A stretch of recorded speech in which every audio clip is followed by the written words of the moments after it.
Versace Haute Couture, 1995. The lights fall to a single beam. Yasmeen Ghauri steps into it, red velvet spilling off her shoulders like water. The room forgets to breathe. Gianni Versace leans over. That's not fashion, that's worship.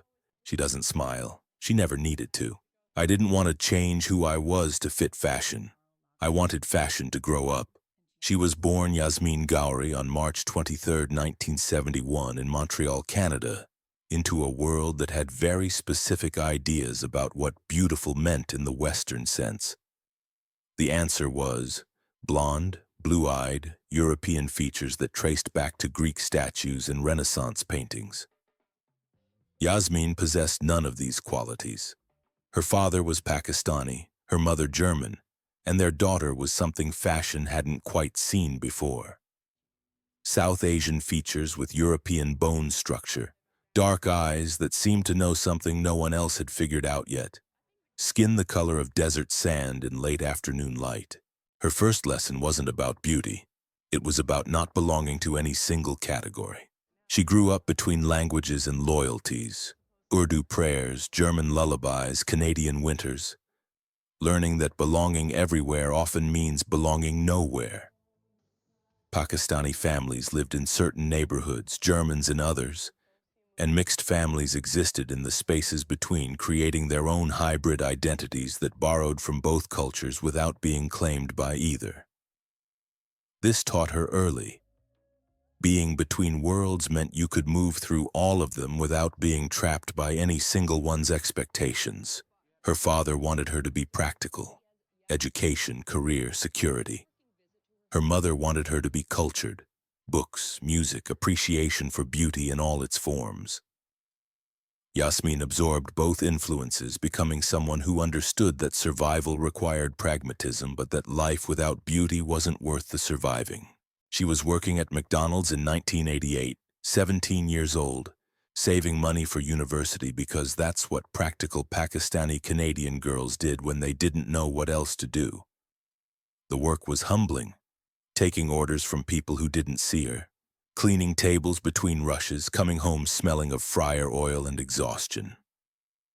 Her parents were proud she was working, building work ethic, understanding that money required effort. But they also worried. This wasn't what they'd immigrated for, wasn't the life they'd envisioned for their daughter. A photographer saw her taking someone's order and saw something. Not beauty exactly, though she was beautiful, but presence, the quality of seeming entirely self-contained, like she didn't need anyone's approval or attention, like she'd be exactly the same whether anyone was watching or not. He waited until her shift ended, approached her in the parking lot as she was heading to her car. Have you ever thought about modeling? Standard opening line, one she'd heard before from men who thought it was a clever way to start conversation. She was tired, her feet hurt, she had homework waiting. Not interested, she said, polite but firm, kept walking. He followed, not aggressively but persistently. Handed her his card, actual photographer's card with studio address and portfolio samples. I'm serious. You have something. Just think about it. She took the card to be polite, planned to throw it away. But her mother found it that evening, looked at the photographer's credentials, he was legitimate, had worked with reputable agencies, and said, maybe you should call. What's the harm in one meeting? Yasmeen, practical, asked what it paid when she finally called. Not was she interested, not did she think she could do it, but what's the compensation, what's the value exchange, treating it like business rather than dream or validation. It was the perfect attitude for fashion, though she didn't know it yet. The industry respected people who understood their worth, who didn't beg to be chosen. Could this early understanding that she didn't need to perform, that being herself was enough, have shaped everything? She did a few local shoots, department store catalogs, small advertisements, nothing glamorous. The camera liked her, which was different from her liking the camera. She was professional, showed up on time, took direction well, but didn't seem to need modeling the way some girls needed it. didn't cling to validation the way the industry expected. This made her interesting to people who could make careers happen. By 1989, she'd been signed to an international agency and was being sent to Paris. 18 years old, still planning to go to university, treating modeling as temporary income source rather than destiny. Her parents were concerned. Fashion was not respectable Pakistani profession, was not stable German career path, was definitely not something you built a life on. But Yasmeen, already developing the quiet certainty that would define her, told them, "I'll try it for a year, see what happens, come back if it doesn't work." She made being extraordinary look effortless. Paris in the late 80s was fashion's absolute center, where careers were made or destroyed, where designers wanted models who could carry their vision without overwhelming it, where the walk mattered as much as the face. Yasmeen had the face. That became clear immediately. But she also had something rarer, the walk. Not the aggressive supermodel stride that said, "Look at me," but something more subtle, a glide that seemed effortless, that made clothes move the way designers dreamed they would move, that suggested wind and water and elements that couldn't be contained. "Grace isn't learned," she'd say years later, "it's remembered." She meant it literally. Yasmeen hadn't taken classes on how to walk, hadn't studied other models' techniques, hadn't practiced in heels for hours. She just walked the way she walked, centered, unhurried, like she knew exactly where she was going and didn't need to rush to get there. It drove casting directors crazy because they couldn't define what made it work, couldn't teach other girls to replicate it, couldn't understand why watching Yasmeen walk felt different from watching anyone else do the same thing. Gianni Versace cast her immediately. Saw in her exactly what he'd been designing for. Women who were powerful without being aggressive, sensual without being obvious, who carried themselves like they knew secrets fashion was still trying to figure out. He called her a sculpture that moves, recognition that she wasn't performing beauty but embodying it, that the distinction mattered, that fashion needed more of the second and less of the first. Their first fitting was in Milan, 1990. Yasmeen stood on the platform while seamstresses pinned fabric, Versace circling her like she was artwork he was still completing. He didn't speak much, just observed, occasionally adjusting a drape or changing a hemline. Finally, he said, "You don't try to be beautiful, that's why you are." It became their understanding that her value came from not performing, from refusing to pander or seduce or do any of the things models usually did to capture attention. Versace dressed her in clothes that required confidence to wear. Deep cuts, bold colors, structures that looked ridiculous on hangers but transformed on her body because she inhabited them with absolute certainty. "Most models wear my clothes," he told a journalist once. "Yasmeen allows my clothes to participate in her presence. The difference is everything." He protected her, in ways. When casting directors wanted her to be more approachable or warm, Versace would intervene. "She's not here to be your friend. She's here to be extraordinary."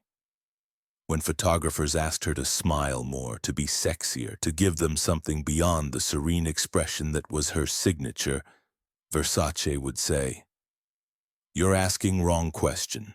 You should be asking what you need to do differently to capture what she's offering." It was respect Yasmeen hadn't known was possible in an industry that usually treated models as material to be shaped, rather than artists to be collaborated with. His death in 1997 affected her deeply. Not just the loss of friend and collaborator, but the sense that fashion had lost one of the few people who understood that clothes and bodies and presence could create something transcendent when approached with reverence rather than commerce alone. Karl Lagerfeld cast her for Chanel, Valentino for his couture, Yves Saint Laurent for ready-to-wear. Within a year, she was walking every major show, appearing in every important magazine, becoming one of the faces of early 90s fashion. But something was different about how she inhabited fame compared to her contemporaries. The early 90s were supermodel era. Naomi Campbell, Linda Evangelista, Christy Turlington, Cindy Crawford. Women who were celebrities as much as models, who partied with rock stars and dated actors and understood that fashion was partly about the clothes but mostly about the personality wearing them. Yasmeen walked the same shows, appeared in the same magazines, earned the same fees. But she didn't do the parties, didn't date famous men, didn't give interviews where she shared personal details or cultivated public persona. She didn't chase cameras, cameras chased her. She left parties before midnight, not out of virtue but preference. "I loved the art," she said once. "I disliked the circus." It wasn't judgment of other models. She respected their choices, understood they were building brands and businesses in ways that required visibility and personality. But that wasn't what interested her. She wanted to do the work, walk the shows, shoot the campaigns, collaborate with designers she admired, and then disappear back into private life that belonged to her rather than to industry. Behind the poise everyone photographed was their vulnerability nobody saw. Yes, but not the kind fashion expected. Yasmeen wasn't insecure about her appearance or desperate for validation. Her vulnerability was different, more existential, the sense of being between cultures, between identities, between the Pakistani heritage she carried and the Western world she worked in. Between being Muslim woman in industry that rarely acknowledged Muslim women existed, let alone allowed them to succeed. The tension was constant but subtle. She'd be in fittings and hear designers discuss exotic looks, hear ethnic used as descriptor like it was category separate from beautiful, hear assumptions that she must be difficult or different because her background wasn't European. She never confronted it directly, that wasn't her style, but she challenged it through existing, through being excellent, through demonstrating that Pakistani, German, Canadian Muslim woman could walk Chanel and Versace and Valentino as well as anyone, could embody elegance and grace and everything fashion claimed to value. "Beauty is power only when you don't need to prove it," she'd say later. And it was lesson learned from those years, that the most effective revolution was simply being excellent, being undeniable, making them change their standards because excluding you meant excluding what they needed. When fashion learns to see beyond itself, what breaks, the model or the mirror? Neither, or both. It's complicated, the way cultural change is always complicated. Fashion didn't have a single moment of awakening where it realized it had been too narrow. Instead, there was gradual recognition that Yasmeen was getting bookings other models weren't, that designers specifically requested her, that magazines with her on the cover sold as well or better than those featuring conventional beauties. Economics changed fashion's mind before ethics did, but the result was the same. Doors opening, standards expanding, understanding that beauty was bigger than the narrow definition fashion had been working with. Yasmeen became Vogue Italia's favorite. They understood what she represented, called her the woman who taught fashion how to look twice. First glance, you saw the face. Second glance, you understood she was challenging every assumption you had about who got to be beautiful, who belonged in fashion's highest echelons, who could embody luxury and elegance and all the qualities fashion claimed were its domain. But she remained separate from the celebrity machine. While other supermodels were becoming household names, dating rock stars, appearing in music videos, building empires of fame and influence, Yasmeen worked and went home. To what home? That was the question journalists kept asking and she kept refusing to answer. Her private life was private, not because she was hiding anything scandalous, but because she believed privacy was a privilege of the soul, that you didn't owe the world access to every part of yourself, that keeping something back was how you stayed whole. Naomi Campbell, her colleague and sometime friend, said, "Yasmeen didn't compete. She transcended." It was accurate observation. Competition requires caring about ranking, about being better than someone else. Yasmeen seemed not to care about any of that. She did her work excellently and went home, unbothered by who was getting more bookings or better campaigns or more attention. Their friendship was real but circumscribed by different approaches to fame. Naomi was everywhere. Parties, premieres, tabloids, understanding that supermodel meant super visibility, that maintaining position required constant presence. She'd invite Yasmeen to events, to dinners with celebrities, to clubs where photographers waited outside. Yasmeen would usually decline politely but firmly. "It's not my world," she'd say. Not judgment, just statement of fact. But backstage, they'd talk for hours. Naomi respected Yasmeen's boundaries, understood that different temperaments required different strategies. "You make it look so easy," Naomi said once, "being unbothered by all of it. Don't you ever want more?" "More of what?" Yasmeen asked. "I have work I enjoy, money to live on, privacy when I'm not working. What else is there?" Naomi laughed, not unkindly. "Everything else, the parties, the attention, the power that comes from being known." "I have power," Yasmeen said quietly. "It's just different from yours. You take space, I create it. Both work."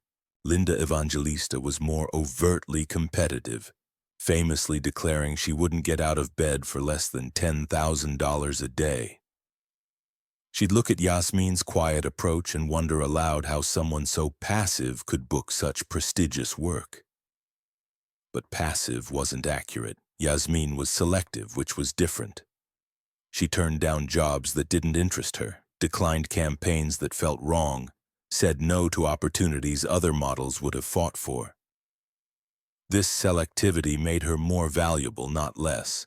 Designers wanted her specifically because she wasn't desperate, because booking her meant she'd chosen them. Christy Turlington understood Yasmeen best. Perhaps because Christy also valued privacy, also struggled with fashion's demands for constant visibility. They'd sit together backstage, reading while other models socialized, comfortable in parallel silence. "You're the only one who gets it," Christy told her once. "That we can do this work without becoming it." This attitude, this fundamental lack of need for external validation, made her more powerful, not less. People chased those who ran. They worshipped those who stood still and let the world come to them. Christy Turlington described her as the quietest woman with the loudest presence. Also accurate, in green rooms and backstage chaos where models were usually loud, gossiping, filling space with personality, Yasmeen would sit quietly, reading a book or just thinking, comfortable with silence in a way that made everyone else's noise seem desperate. And then she'd walk, and all that internal quiet would translate to external power, to movement that stopped conversations, to presence that didn't need volume to be heard.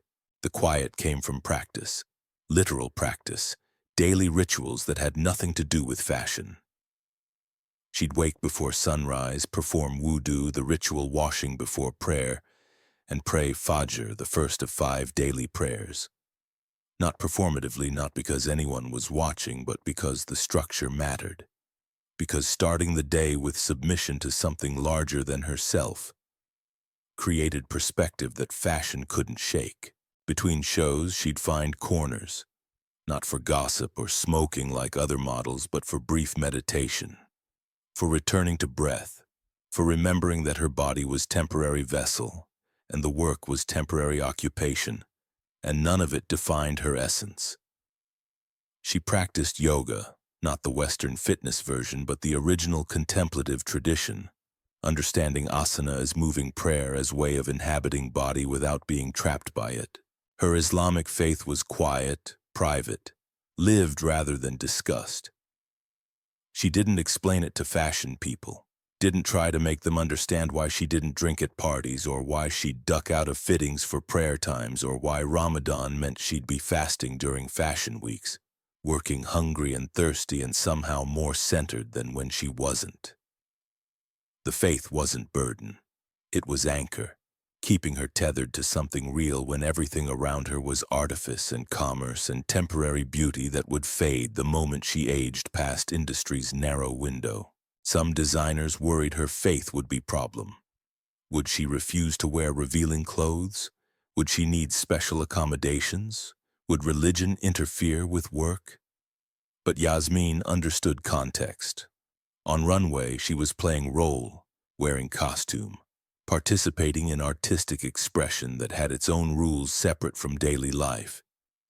She'd wear whatever the designer created, embody whatever vision they had, and then go home and return to herself, to prayer and meditation and practices that reminded her. The runway wasn't real life, was just space where different rules temporarily applied. The catwalk isn't home, she'd write later. It's a mirror. One day I stopped walking and started seeing. The work was everything, and eventually the work was enough. In 1997, at 26, at the peak of her career, still booking every major show, still appearing in top campaigns, still one of fashion's most sought-after faces, Yasmeen simply stopped. No announcement, no press release, no farewell tour. She finished her commitments and then didn't book new ones. When agencies called, she politely declined. When designers asked, she said no thank you. When journalists tried to interview her about why, she didn't respond. The decision wasn't sudden, though it looked that way from outside. She'd been thinking about it for months, maybe longer. Sitting in her Paris apartment during Fashion Week, looking at her schedule. Shows every day, fittings at night, flights between cities, barely time to pray or sleep or think. And recognizing that she'd accomplished what she'd come to do. She'd proved Pakistani German woman could succeed at highest levels. She'd made enough money to be secure. She'd worked with every designer she'd wanted to work with. What remained was repetition, and repetition without growth felt like death. Her final show was Valentino, Autumn-Winter collection. She walked like always, serene, unhurried, present, and nobody knew it was the last time. Backstage after, she hugged a few people, thanked Valentino for years of collaboration, and left. Walked out of the venue into Paris evening, got in a taxi, went to her apartment, and began the process of extracting herself from industry that had made her famous. The hardest part wasn't leaving. It was explaining to people who couldn't understand why. Her agency was baffled. You're still in demand, still at peak earning potential. Why walk away now? She tried to explain. The work had been satisfying while it was challenging, but it had stopped being challenging, had become routine. They looked at her like she was speaking foreign language. In fashion, you didn't walk away while you still had value. You held on until industry discarded you, and then you tried to pivot into something else. Choosing to leave was incomprehensible, but Yasmeen had never operated according to fashion's logic. She left like she'd arrived, silent, graceful, making her absence more powerful than her presence had been. The fashion world was baffled. Models didn't retire at 26, not when they were still in demand, not when they could command top fees, not when their careers were still ascending. But Yasmeen had never operated according to fashion's logic. She'd done what she came to do, proved she could succeed, opened doors for others, made enough money to be secure. And now, she was done. The work had been satisfying while it was challenging, but it had stopped being challenging, had become repetition. And repetition without growth felt like death to someone who valued continuous becoming over static being. Years later, in a rare interview, she'd explain, leaving the runway wasn't rejection, it was liberation. Were these final years in fashion acts of endurance or preparation for something else? Preparation, though she didn't know it consciously. The last few years she'd been reading more. Philosophy, spirituality, texts about Islamic mysticism and German existentialism and the spaces where different traditions met. She'd been meditating, practicing yoga, exploring what it meant to be centered when external world was constantly trying to pull you off center. She'd started a small garden in whatever temporary home she occupied during fashion weeks. Herbs mostly, things that grew quickly, that she could tend between shows. It was meditation in physical form, reminder that growth happened slowly and required patience, that beauty existed outside spotlights and cameras, that you could create something living that had no purpose except its own existence. She'd been learning that the quiet she'd always had, that internal stillness that made her different from other models, wasn't personality quirk but something more fundamental, something she needed to protect and develop and eventually choose over everything else. Fashion had given her platform, visibility, financial security. But it had also been loud, demanding, constantly requiring her to be somewhere doing something for someone else's benefit. And Yasmeen, at 26, realized she didn't want to be platform or image or inspiration anymore. She wanted to be person, private and whole and belonging to herself rather than to industry that would gladly consume her until there was nothing left except the photographs. She walked away, and in walking away she created a different kind of legacy than the one fashion expected. After Yasmeen left, fashion kept spinning, new models replacing hers, new faces becoming the moment's obsession. But something had changed, subtly but permanently. Casting directors, when looking at South Asian models or Muslim women, would think, Yasmeen proved it's possible. She'd opened door not through activism or explicit advocacy, but through excellence, through being so undeniably good that excluding others like her became impossible to justify. Her absence became its own presence, the model who left because she could. Anna Wintour said, she walked softly but changed the entire casting book of fashion. It was true. The mid-90s saw gradual increase in diversity, not sudden revolution but slow expansion of what beauty could look like, who got to walk major runways, who appeared on magazine covers. Yasmeen wasn't only factor, but she was significant one, proof that different faces could sell clothes and magazines and luxury as well as conventional ones. Maybe better because they offered something fashion-exhausted audiences hadn't seen before. In her absence, she became more mythological. The model who walked away at the height of fame, who chose peace over attention, who demonstrated that success wasn't just about accumulating but also about knowing when to stop accumulating. Fashion, which usually celebrated excess and ambition and more, didn't quite know how to categorize someone who'd achieved everything it valued and then decided it wasn't valuable enough to keep doing. Journalists occasionally tracked her down, tried to get interviews, wanted her to explain or justify or at least acknowledge what she'd done. She mostly declined. When she did speak in 2015 rare interview, she said, "I'm still walking, just not on the runway." It was perfect answer. Acknowledgement that life continued, that she hadn't stopped growing or being, but that the stage for that growth was now private, was gardens and home and family rather than spotlights and cameras and strangers' eyes. She lived quietly in Canada, married, had children, taught them about their Pakistani heritage and German roots and Canadian present, about being many things at once without needing to choose one identity over others.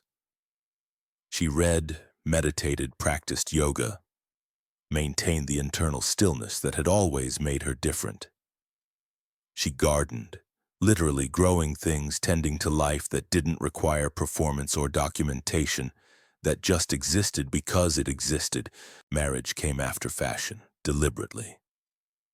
She dated during her modeling years, but never seriously. The work consumed too much. Relationships required presence she couldn't give while maintaining the internal space that kept her sane. After leaving fashion, she had time for relationship, for building life that wasn't defined by runways and cameras. Her husband wasn't from fashion world, deliberately. He was someone who'd known her after, who'd met Yasmeen the person rather than Yasmeen Ghauri the supermodel, who had no particular interest in her past career beyond respectful curiosity about that chapter of her life. This allowed her to be fully present, to build identity around who she was becoming rather than who she'd been. Motherhood revealed different dimensions. Her children knew their mother had modeled but didn't quite understand the scale until they were old enough to Google her, to see the photographs and magazine covers and runway footage that documented her as someone else, younger, working, inhabiting different life entirely. Is that really you?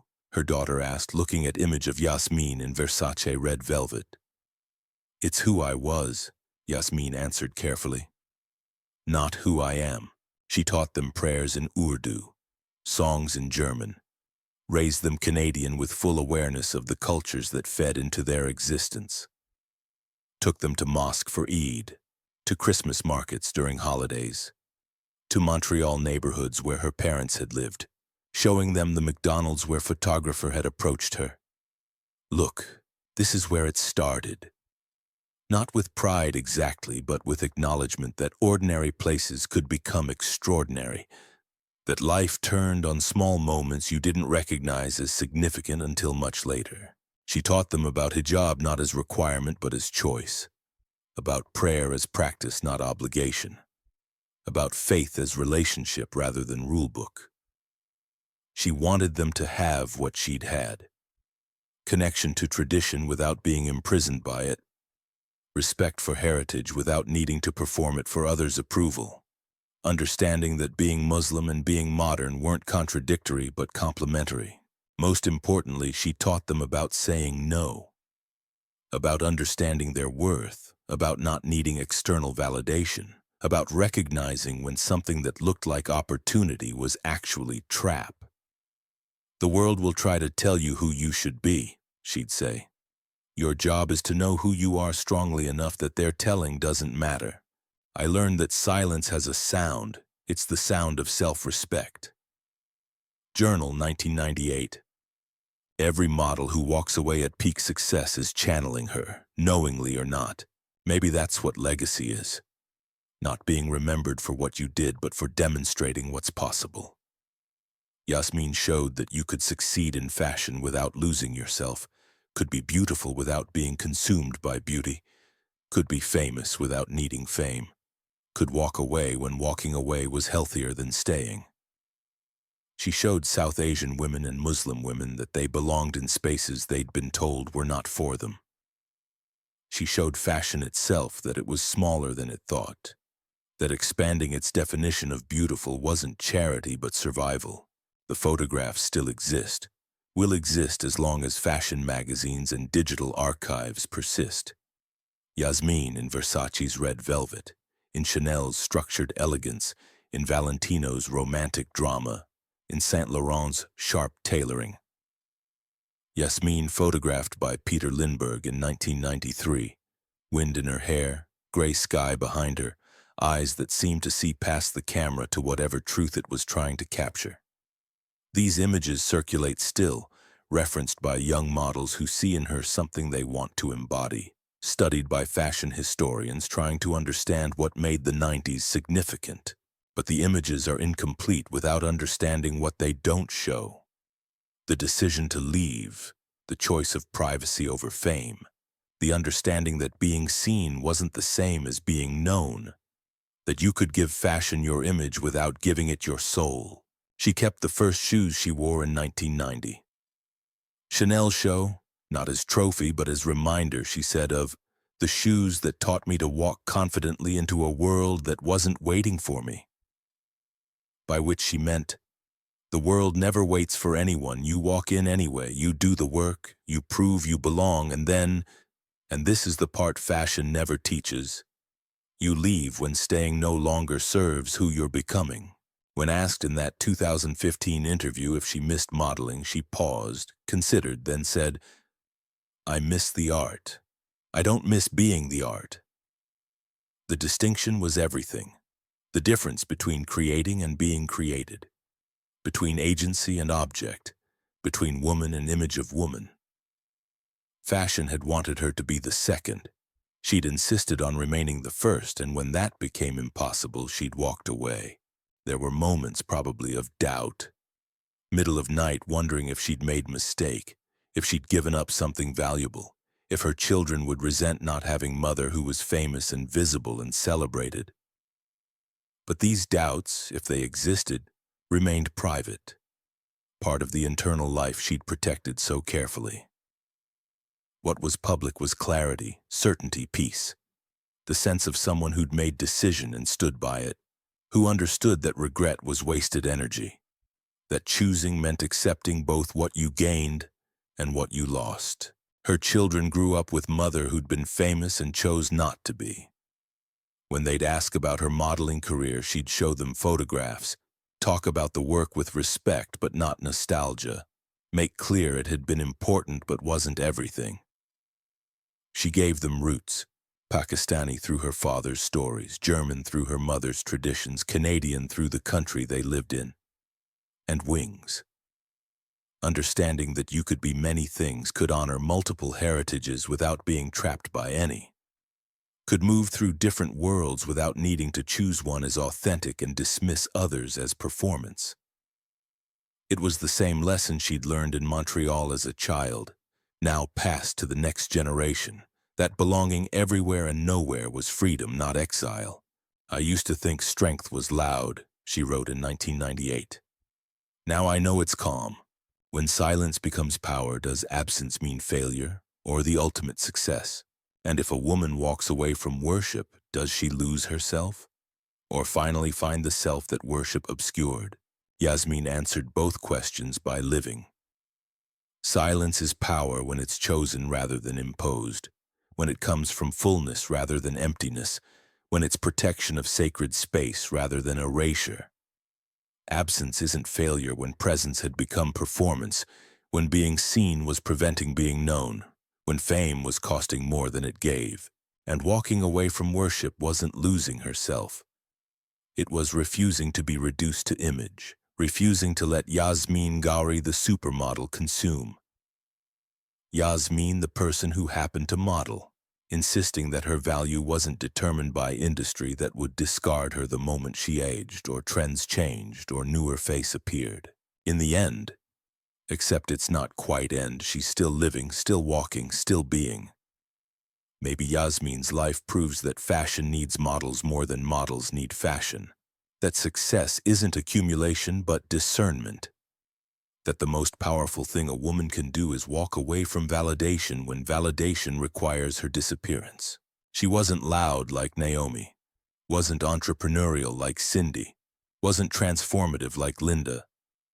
She was something harder to define and easier to respect.